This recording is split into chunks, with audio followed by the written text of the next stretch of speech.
try somewhere else. I call the member for Perth. Thank you. Earlier this week, I wrote to the Gen Ys in my electorate of Perth to highlight some of the ways in which the Abbott government's first budget would affect their future. And it is pretty clear from their responses that there is very tangible concern in our community about the impact of New Start and university fees. Now, can I just give you a few samples of their responses? First of all, we had Jessica. She's 24, a 24-year-old honours student. She writes, "Had it not been for HECS, of which I have a debt of $20,000, I would never have been able to attend university. I come from a low socio-economic single-parent family." She goes on, "For the last 4 years, in order to support myself through uni and to keep surviving after graduation, I've worked in a low-paying hospitality job," one that the previous member wants to cut the fees that pay for, "where I have to work, where I wake up at 3 a.m. and walk 3 kilometres to start work at 4 a.m. There's no public transport so early, and I can't afford to purchase or run a car. I make $25,000 a year. That's it. I'm also a casual and I have no job security, no sick pay and no holiday pay."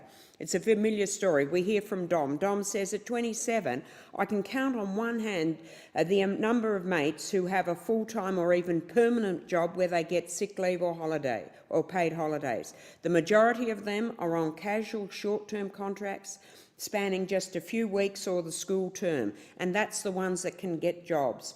These are teachers, lawyers, nurses, tradies, people who've put a huge amount of time and effort into getting upskilled." Another constituent, Chris, writes, "I feel for those who study general bachelor degrees such as arts and science and then struggle to find factors such as cost of living, buying a first home. This can only widen the gap and the gap of opportunity between previous generations and the younger generations."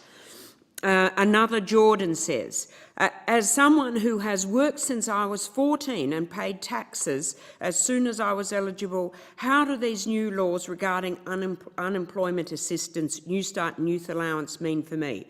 Well, Jordan, Jessica pretty much sums it up, and Jessica writes, "I can only assume that if I was to lose my job next month, I'd become homeless in a fortnight. It seems that Liberals believe that every person under 30 has the same advantages that they once had. They expect parents to support young people until they're 30. I do not have parents or a family that can support me. I'm completely on my own. Unless I'm expected to beg from my pensioner grandparents to share what little they've got, which sadly is even less than I have."